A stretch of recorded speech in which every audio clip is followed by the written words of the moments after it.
High as fuck.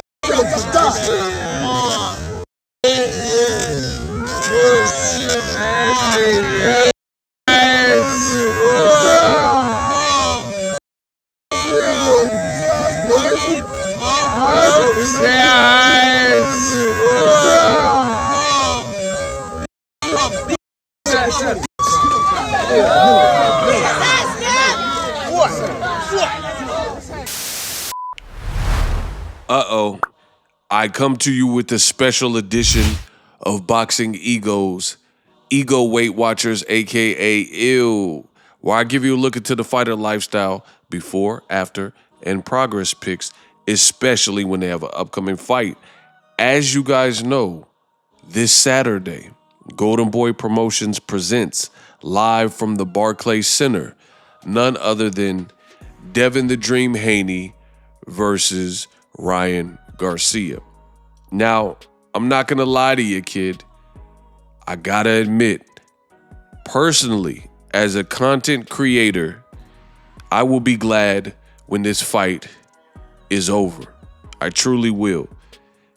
There's elements of it that have been pretty fun, elements of it that have been pretty entertaining. But overall, it's just been a lot of drama, and really you hate to see it. You hate to see a fight like this that, to me, I think the fight had a lot of potential, but it was filled with uncommon drama, things you don't typically expect from a fight of this magnitude, and Ryan's bizarre, at times peculiar behavior. It's just been a lot. So I think it kind of knocks things out of the natural order of things. Like, for example, we got Beterbiev versus Bivol, which is a great fight for boxing fans. Everybody who's a fan of boxing that knows boxing should be hyped for that particular fight.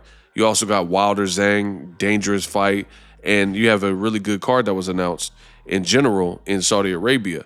And there's other pieces of information like Jake Paul, Mike Tyson, Netflix card, right? You have Amanda Serrano, who's a Jake Paul Most Valuable Promotions fighter, and she's rematching Katie Taylor at AT&T Stadium where the Cowboys play.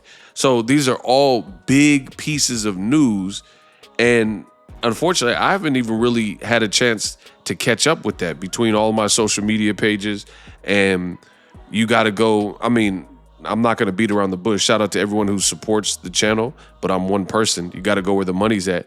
And Ryan is saying things that are gaining a lot of traction. So sometimes that overshadows like Katie Taylor and Amanda Serrano. You know what I mean? No disrespect. First fight was a classic, but I'm just telling you how this works from a business perspective. So when Haney Garcia is over, I feel like it'll be really kind of a good thing. We'll have a definitive answer on who wins. It's the tiebreaker. They fought 6 times as amateurs. They both won 3 apiece. And whoever wins and moves on. And then people could start talking about what's next. And then the loser, they got to carry on. Plus, with this fight, there's no rematch clause. So we don't have to look for the winner to be tied down in their next fight and have to do potentially an unnecessary rematch. I know some people were not too keen on Errol Spence. Hey, stop that cap versus Terrence Crawford rematch based on how the first fight played out. Now, regarding Ryan Garcia's weight, because this is a Ego Weight Watchers video on Fight Week, there are now some concerns regarding the weight for this particular fight. And people get mad sometimes when I toot my own horn, but I got to keep it real with you. This is exactly what I told you to expect. I said both guys walk around heavier than 140 pounds. Ryan Garcia particularly, he hasn't fought at 140. People keep saying this is the better version than Gervonta Davis fought, yada, yada, yada. But the fact remains, you know, people question his discipline, say he lacks discipline.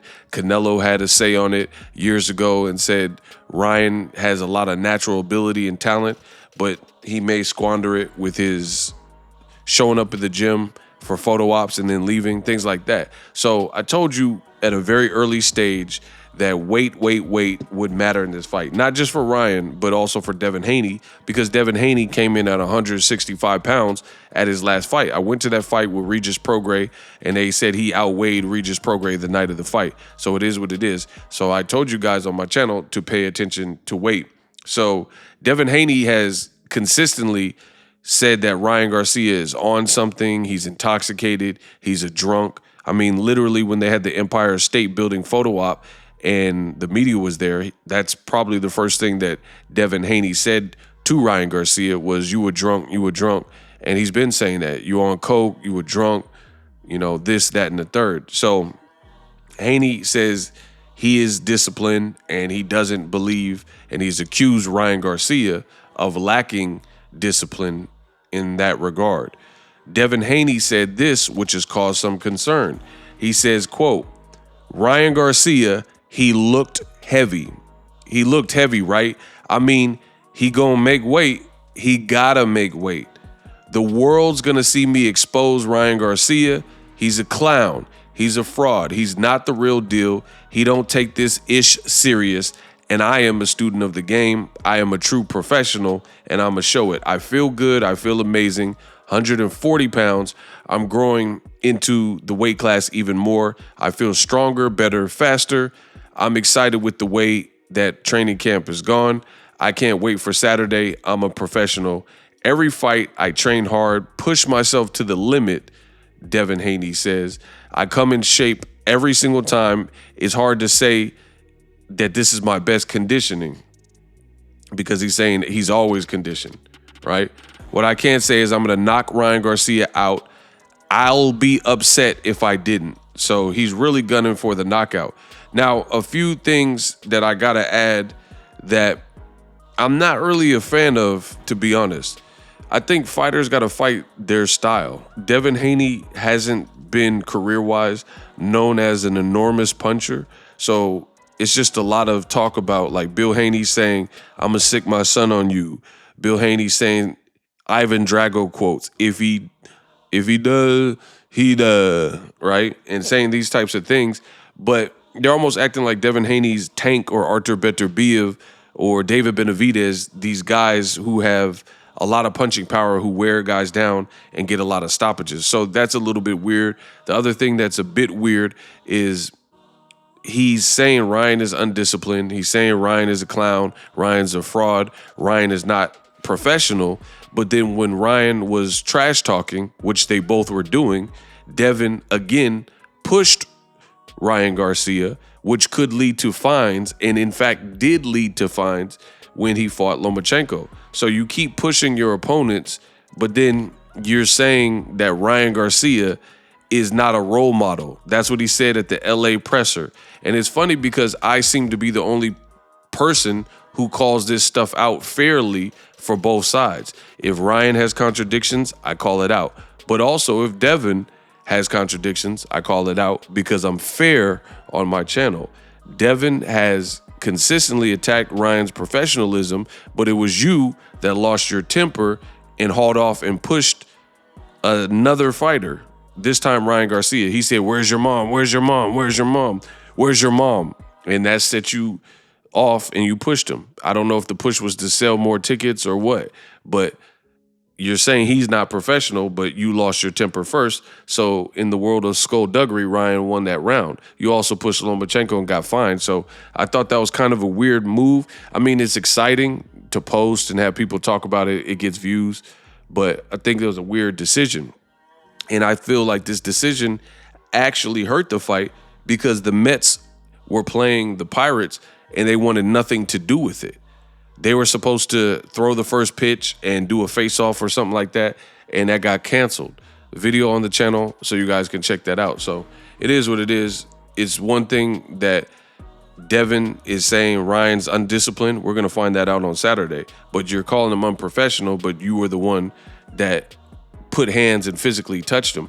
It's just a weird play for me because at the end of the day, I'm not letting somebody mess up my bag. You're going to get a chance to put hands on him and, you know, chop him up or whatever on Saturday. So why do anything that potentially causes you to lose money? I'm not in the business of losing money. I don't like to lose money. So I definitely don't want to have unnecessary hands in my pocket, like the commission, oh, we're taking 10% or we're docking you 150, 250,000. Why? You know what I mean? You already got to pay taxes and things like that. So that's just my statement on it. As far as the weight, I have nothing too much to say.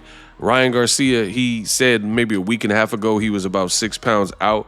Ryan Garcia says he knows what he's doing. So we will see on the scale if anyone has to weigh in naked or with the towel or come back in 2 hours, things like that. Some people think that Ryan is having a difficult time shaving off the additional pounds. Ryan Garcia, the thing that's interesting, as I mentioned earlier in this particular Ego Weight Watchers video, is that Ryan hasn't had to make 140 pounds, which is pretty weird because he has a couple fights that are quote unquote 140 fights, but they were against smaller guys like Oscar Duarte and Javier Fortuna. And he ended up, for whatever reason, those fights end up being at a catch weight higher than 140. So Devin Haney will kind of be the first fight where he has to make the 140 flat. So if you know anything about cutting weight as a boxer, you'll know sometimes those last few, could be one, nagging pounds, typically the hardest to lose. So if Ryan Garcia bulked up and he gets down to 143 and then now he has 3 more pounds to go, those pounds can sometimes be the most stubborn, of the pounds. Like you could have lost, let's say you were 152 and then you started coming down and weight coming down, and you get to that 143, 142, and you only got 2 more pounds to go, but your body has given what is given, and you start depleting muscle and dehydrated, and you got to wear sauna suits, and it could be potentially miserable. That's why you have to have the right team. Like Devin at least has a nutritionist and things like that. Ryan Garcia, I don't know if he's drinking alcohol. It appears that he might be. I don't know. I can only go off of his social media, but it's definitely going to be interesting to see on Friday at the weigh-in.